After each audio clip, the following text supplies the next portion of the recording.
말씀 누가복음 22장 7절에서 22절입니다.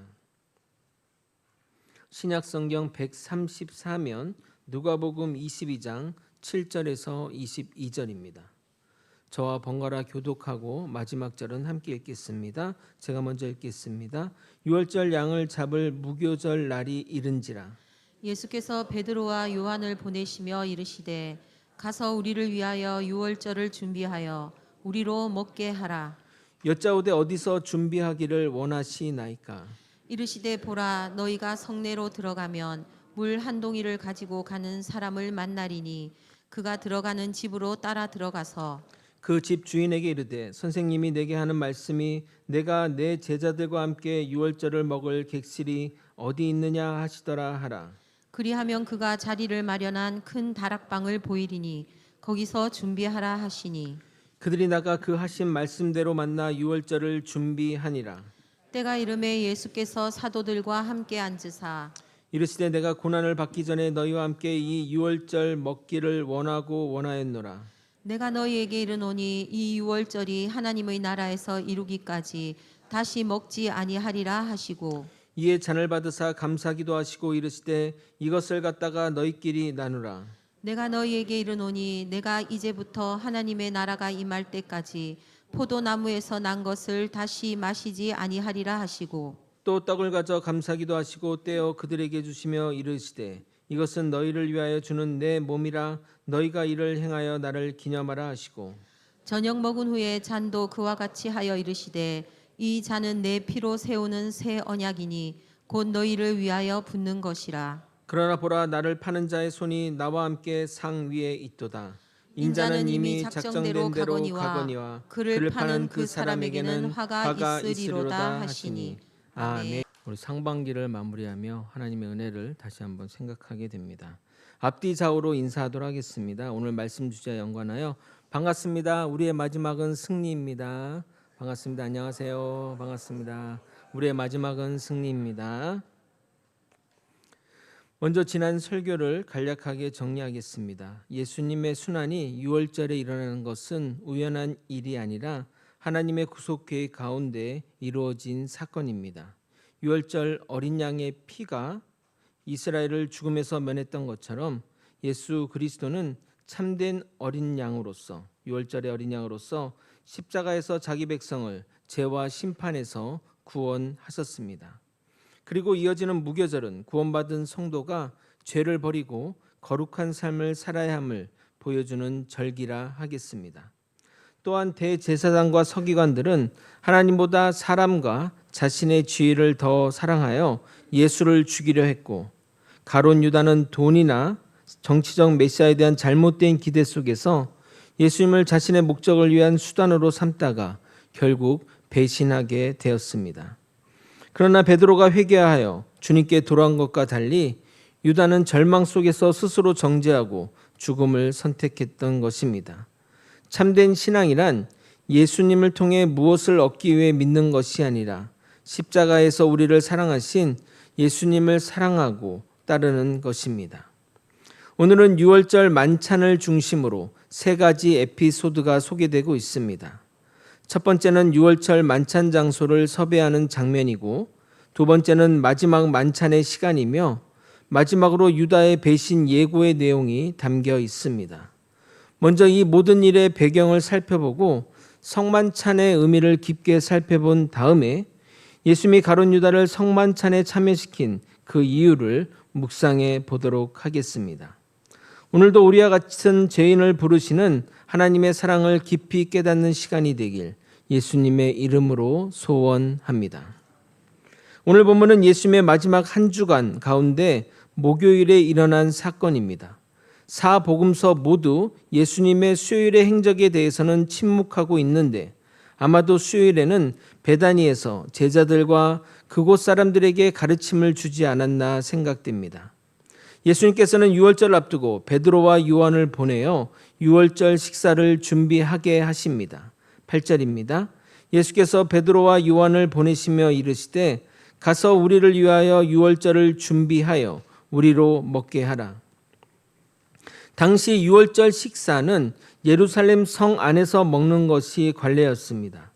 그런데 공관복음서의 기록을 종합하면 예수님께서는 공식적인 유월절 만찬 시간보다 하루 먼저 제자들과 식사하는 것으로 보여집니다. 왜 하루 먼저 식사하는 것일까요? 이 문제는 복음서 해석에서 중요한 내용이기에 조금 후에 자세히 살펴보도록 하겠습니다. 그런데 음식 준비도 준비지만 더 심각한 문제는 많은 인원이 함께 식사할 장소가 마땅치 않다는 것입니다. 절기마다 예루살렘을 방문했을 때 사역이 마쳐지고 저녁이 되면 감람산 베단에 있는 마리아 마르다 집에 갔기에 문제가 없었지만 예루살렘 안에는 그들을 위한 특별한 거처가 없었기에 제자들이 예수님께 이렇게 질문하는 겁니다. 9절입니다. 여짜오되 어디서 준비하기를 원하시나이까?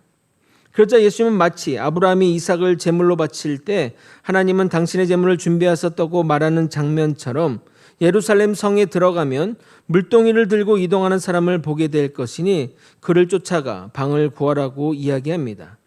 여러분은 이 장면을 읽을 때 무슨 생각을 하셨습니까? 예수님의 초자연적인 능력이 발휘된 것으로 생각하십니까? 아니면 예수님이 사전에 그 사람에게 부탁하신 것일까요?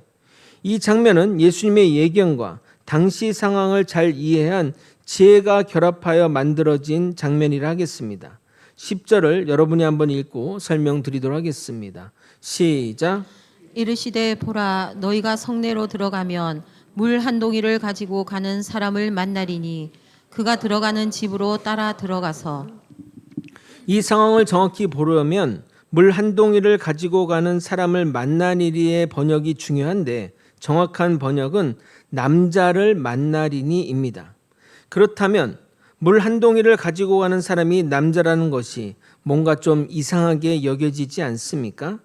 남녀 차별적인 시각으로 말씀드리는 것이 아니라 당시 물동이를 나르는 것은 여인들의 전적인 책임이었습니다. 그런데 왜 남자가 물동이를 나르는 것일까요? 아픈 아내를 대신하여 봉사하는 것일까요? 이것에 대한 여러 가지 의견이 있지만 가장 설득력 있는 의견을 여러분에게 말씀드려 보도록 하겠습니다. 예수님 시절에는 크게 사두개파, 바리새파, 에세네파가 있었습니다.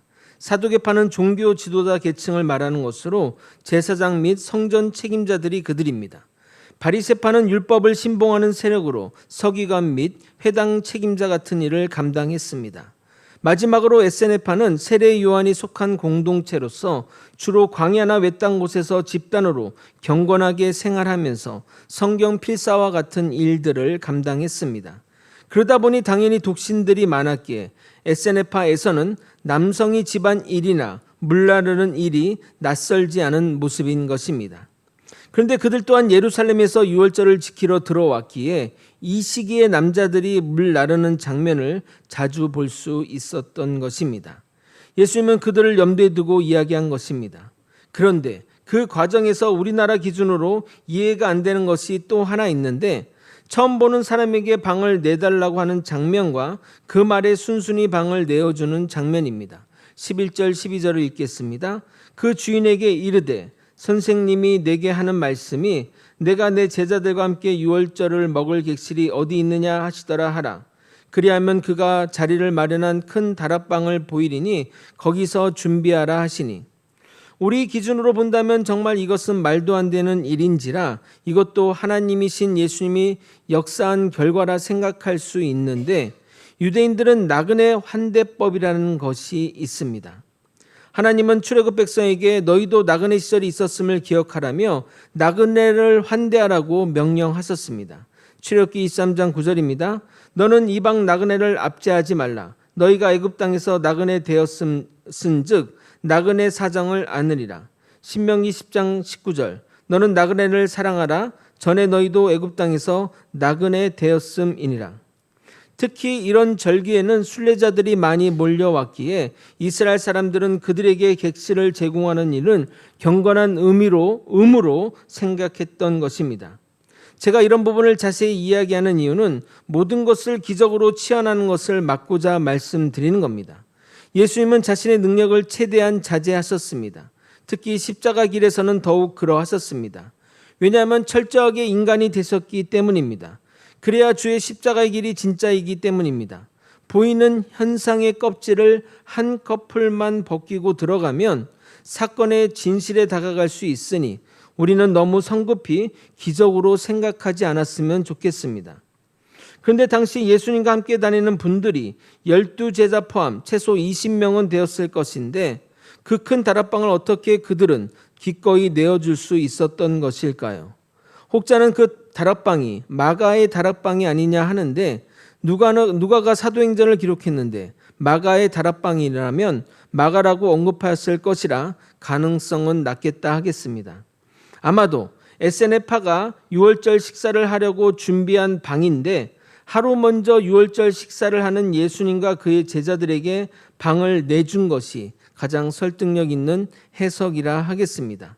그렇다면 예수님과 제자들은 방 때문에 유월절 식사를 하루 먼저 하는 것일까요?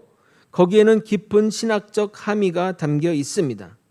이어지는 구절에서 왜 유월절 식사를 하루 먼저 하시게 된 그 이유가 밝혀지고 있습니다. 15절을 여러분이 한번 읽어보도록 하겠습니다.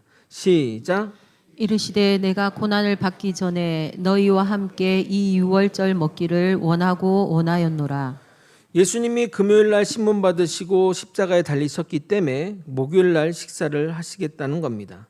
왜 예수님은 이 유월절 음식을 십자가 고난 전에 드시고 싶으셨던 것일까요? 십자가에 달리시기 전에 제자들과 마지막 교제의 시간을 보내고 싶으셔서 그러시는 것일까요?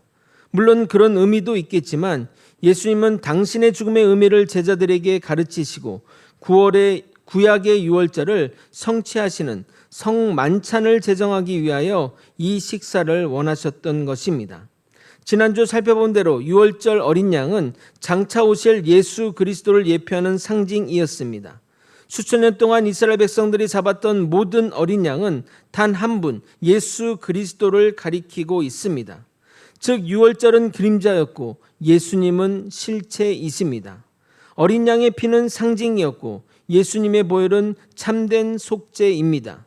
애굽에서의 해방은 일시적인 구원이었으나 예수님은 죄와 사망으로부터 영원한 구원을 이루셨습니다. 그러므로 예수님께서 유월절 어린 양으로 돌아가시기 전에 유월절 식사를 하시는 것은 유월절 식사를 끝내기 위해서입니다. 그래서 오늘 우리는 더 이상 양을 잡지 않는 것입니다. 만약 예수님이 유월절 식사를 끝내지 않고 성만찬을 제정하지 않으셨다면 우리는 이 절기를 지키기 위해 매년 양을 잡아야 했을 것입니다. 예수님은 완전하고 참된 어린 양으로 희생되셨기에 더 이상의 동물 제사를 할 필요가 없는 것입니다. 히브리서 10장 9절 10절 14절을 읽고 말씀드리도록 하겠습니다. 그 후에 말씀하시기를 보시옵소서 내가 하나님의 뜻을 행하려 왔나이다 하셨으니 그 첫째 것을 패하심은 둘째 것을 세우려 하심이라. 이 뜻을 따라 예수 그리스도의 몸을 단번에 들이심으로 말미암아 우리가 거룩함을 얻었노라. 그가 거룩하게 된 자들을 한 번의 제사로 영원히 온전하게 하셨느니라. 그러므로 우리는 더 이상 반복되는 동물 제사를 할 필요가 없는 것입니다. 예수님이 십자가에 흘리신 보혈의 피가 완전하게 우리의 죄를 대속하셨기 때문입니다. 다시 한번 정리하면 하나님이 유월절을 지키라고 하신 이유는 이스라엘 백성의 생명을 구원하신 것을 기억하라며 예표적인 성격으로 지키라 하셨는데 유월절의 실체이신 예수님이 유월절 어린 양으로 제사의 제물을 드림으로써 더 이상의 유월절을 지킬 필요가 없어진 것입니다. 마치 우리가 집이 지어지기 전에는 모델하우스를 보며 새 집을 예상하지만 집이 지어지면 더 이상 모델하우스에 가서 집을 볼 필요가 없는 것과 마찬가지라 하겠습니다. 이단 중에 하나님의 교회라고 있는데 구약 성경을 들이밀며 유월절을 대대로 지키라고 하는데 왜 안 지키냐며 기존 교회가 잘못되었다고 주장합니다. 그러나 그들의 말대로 유월절을 지키겠다는 것은 예수님의 죽음이 불완전한 제사였다고 주장하는 것과 다를 바가 없는 겁니다. 그래서 현재 유월절을 지키자는 말은 예수님을 2번 죽이는 일이라 하겠습니다. 예수님은 이 유월절 식사를 마지막으로 주의 재림 때까지 유월절 식사를 하지 않으시겠다고 선포하십니다. 16절 여러분이 또 한번 읽어보도록 하겠습니다. 시작. 내가 너희에게 이르노니 이 유월절이 하나님의 나라에서 이루기까지 다시 먹지 아니하리라 하시고. 이 말씀은 예수님이 죽으시고 부활 승천하심으로써 더 이상 이 땅에서 유월절 만찬을 하실 수 없다는 의미와 구약 유월절의 상징적 의미가 폐지되고 신약의 성만찬으로 나아가겠다는 이중적 의미를 담고 있습니다. 이로써 구약시대 유대인에게만 의미를 지녔던 유월절 만찬은 더 이상 지킬 필요가 없어졌습니다. 그러므나 이 유월절 만찬은 하나님의 나라가 이 땅에 도래할 때, 즉 예수 그리스도가 재림하실 때 다시 열리게 되는데, 그것은 유월절 어린 양의 혼인잔치를 가리킵니다. 그러므로 다시 오실 주의 재림과 어린 양의 혼인잔치를 기다리며 우리는 유월절을 대신할 무엇인가가 필요했던 것입니다. 그것이 바로 성만찬이었던 것입니다. 기독교는 기억의 종교입니다. 하나님은 우리가 기억하기를 원하십니다. 아멘. 본격적으로 예수님은 제자들과 함께 유월절 식사를 시작합니다. 그런데 식사 도중 떡을 가지시고 이렇게 말씀합니다. 19절 하반절입니다. 이것은 너희를 위하여 주는 내 몸이라 너희가 이를 행하여 나를 기념하라 하시고, 그리고 난 후 잔을 드시며 말씀하십니다. 20절 후반절입니다. 이 잔은 내 피로 세우는 새 언약이니 곧 너희를 위하여 붓는 것이라.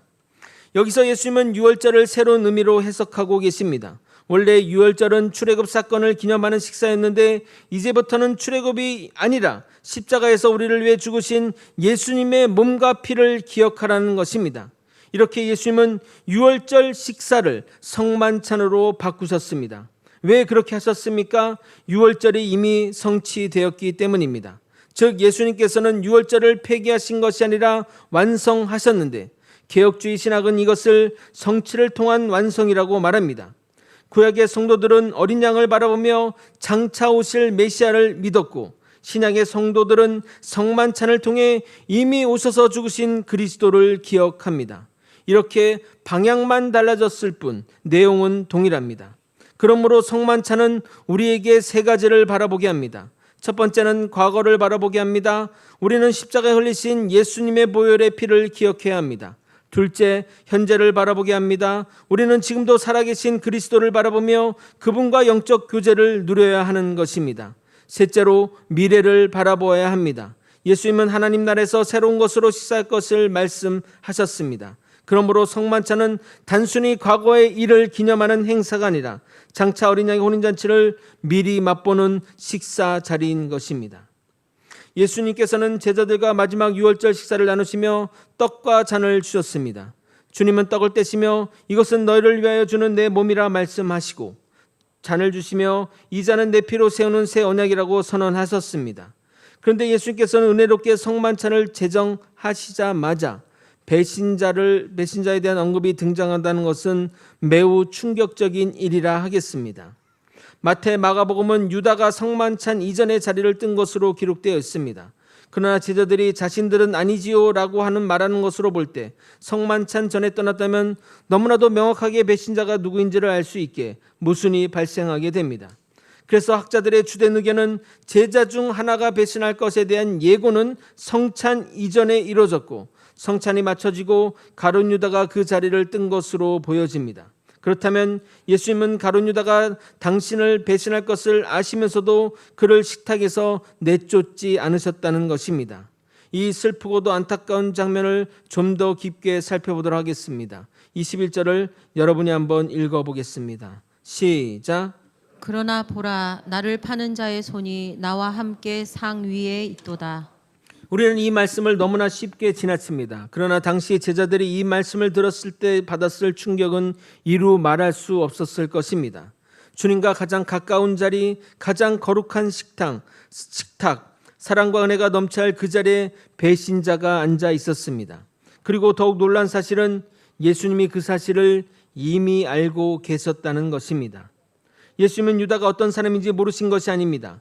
요한복음을 보게 되면 예수님께서 처음부터 유다가 자신을 팔자라는 사실을 알고 계셨다고 기록되어 있습니다.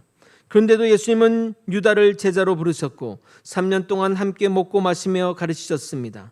그리고 마지막 밤에도 그를 식탁에 앉게 하셨습니다. 우리는 보통 자신을 배신할 사람을 알게 된다면 어떻게 합니까? 미리 관계를 끊어버리고 상처받지 않게 멀리합니다. 그러나 예수님은 달랐습니다. 예수님은 끝까지 유다를 사랑하셨습니다. 즉 그에게 끝까지 회개의 기회를 주셨다는 것입니다.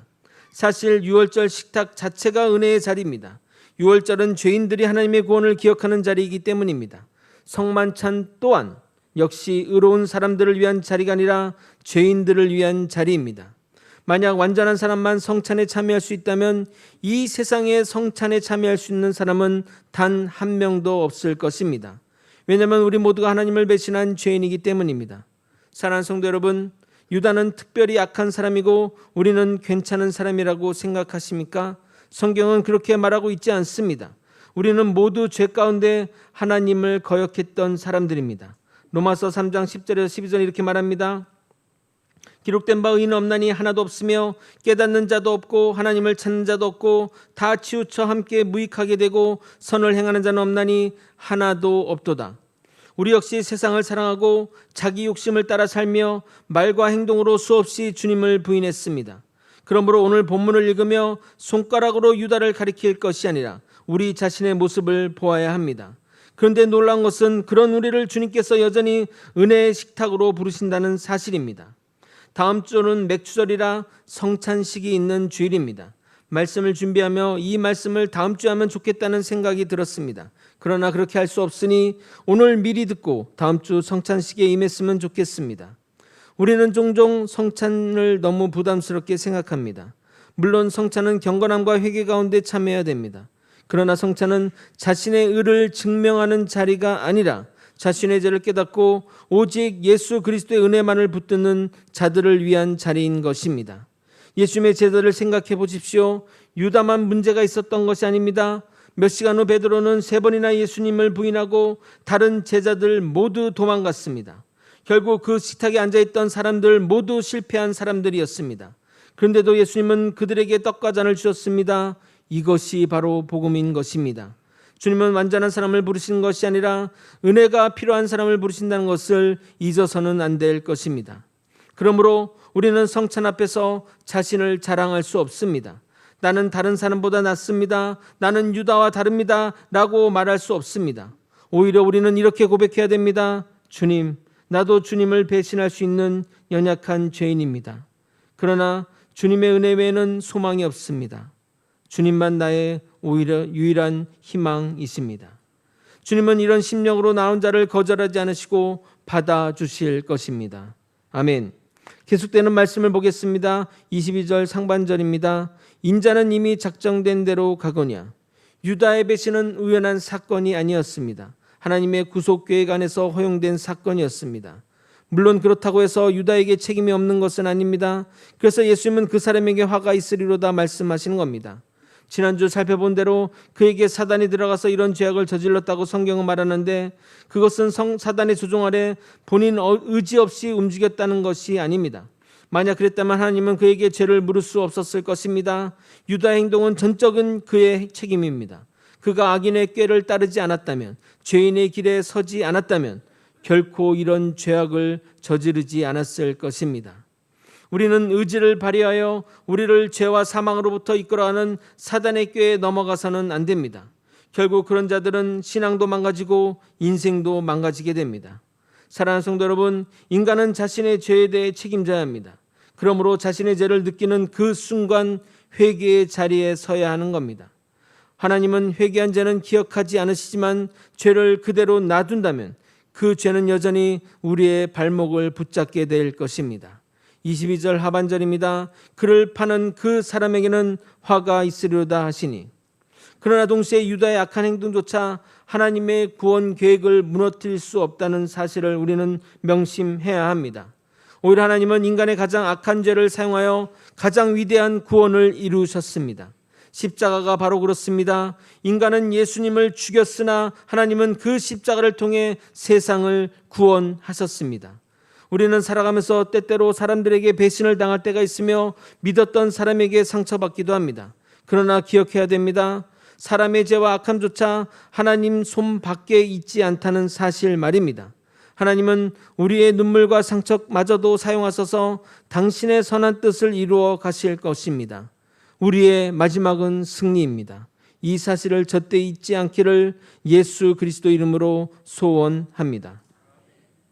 말씀을 정리하겠습니다. 사랑하는 성도 여러분, 예수님께서는 십자가를 지시기 전 마지막 유월절 식사를 준비하셨습니다.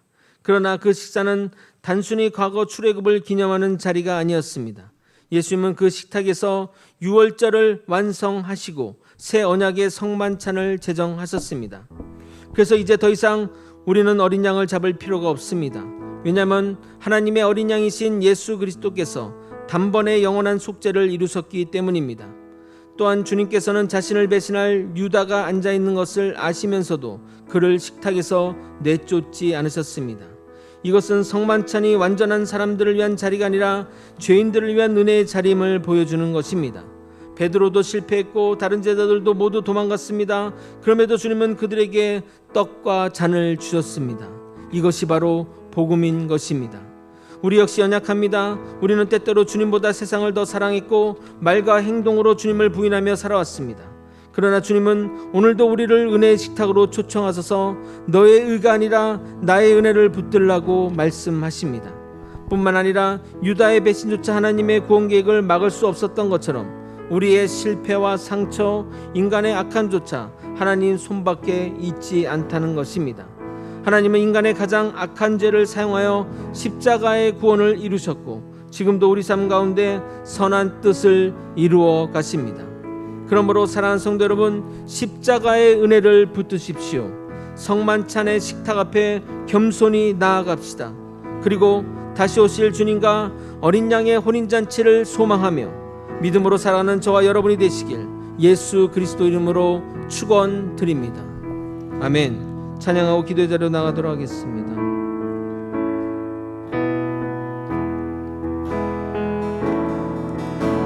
주의 보좌로 나아갈 때에 어떻게 나가야 할까? 나를 구원한 주의 십자가 그것을 믿으며 가네. 주의 보좌로 나아갈 때에 주의 보좌로 나아갈 때에 나 여전히 부족하나. 나를 부르신 주의 그 사랑 그것을 믿으며 가네. 자격 없는 내 힘이 아닌 자격 없는 내 힘이 아닌 오직 예수님의 보혈로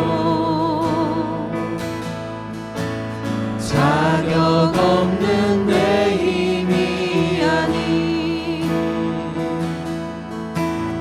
오직 예수님의 보혈로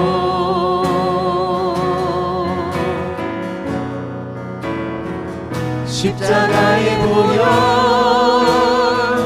완전하신 사랑 힘입어 나갑니다.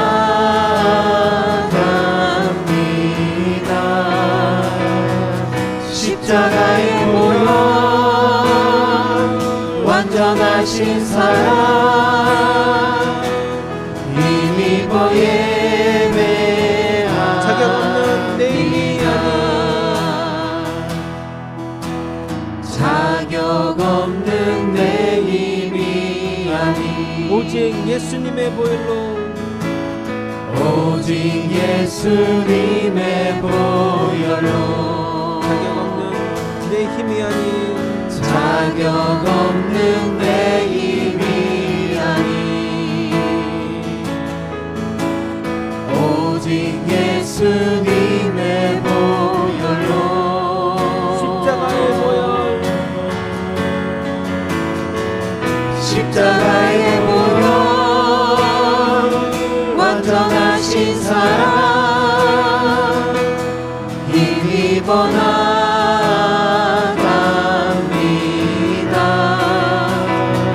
십자가의 보혈 완전하신 사랑 힘입어 예배합니다.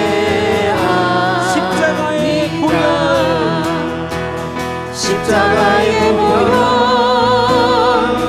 완전하신 사랑 힘입어 나갑니다.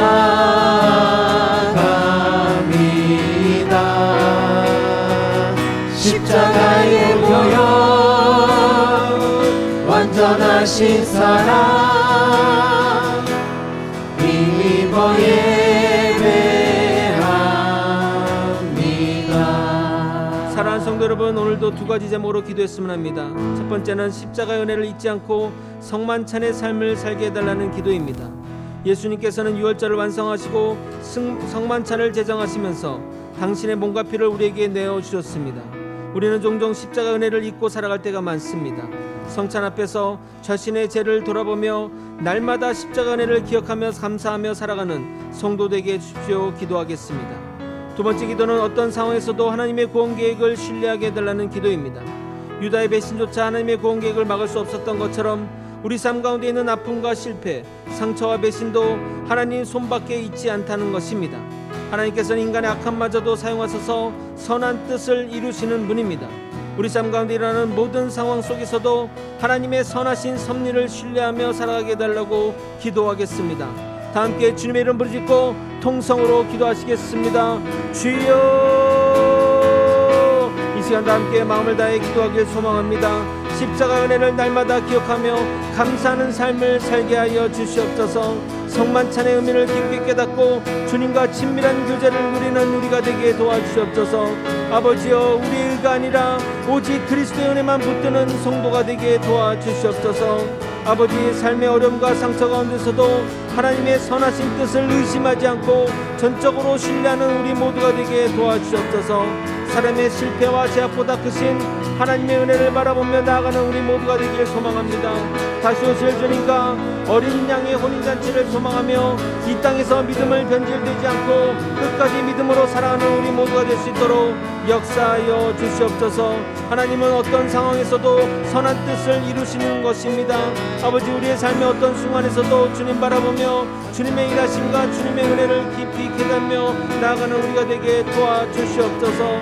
아버지, 하나님은 우리에게 모든 것을 내어주셨습니다. 자신의 몸과 피를 내어주셨는데 우리는 어찌 그런 것들을 잊고 살아가는지 모르겠습니다. 십자가의 은혜를 붙들고 사는 우리가 되게 도와주옵소서. 성만찬의 의미를 깊이 깨닫고 아버지, 주님과 친밀한 교제의 삶을 누리게 도와주옵소서. 아버지여, 우리는 자신의 의가 아니라 오직 하나님의 의만 붙드는 자입니다. 하나님의 은혜를 붙드는 자입니다. 하나님만 바라보며 하나님의 은혜 가운데 살아갈 수 있도록 이끌어 주시고 인도하여 주시옵소서. 사랑이 많으신 하나님 아버지, 우리가 십자가의 은혜를 날마다 기억하며 감사하는 인생 살게 하여 주시옵소서. 그래서 성만찬의 의미를 깊이 깨닫고 주님과 친밀한 교제를 누리며 살아가는 모든 성도 될 수 있도록 역사하여 주시옵소서. 아버지, 우리는 자신의 의가 아니라 오직 그리스도의 은혜만 붙드는 성도입니다. 주님, 온전히 우리를 주장하여 주시옵소서. 삶의 어려운 상처와 어려움 속에서도 하나님의 선하신 뜻을 신뢰하게 하시고 사람의 실패와 제약보다 크신 하나님의 은혜를 바라보게 하여 주시옵소서. 그래서 다시 오실 그 주님과 어린 양의 혼인잔치를 소망하며 이 땅에서 믿음 신실하게 살아갈 수 있도록 역사하여 주시옵소서.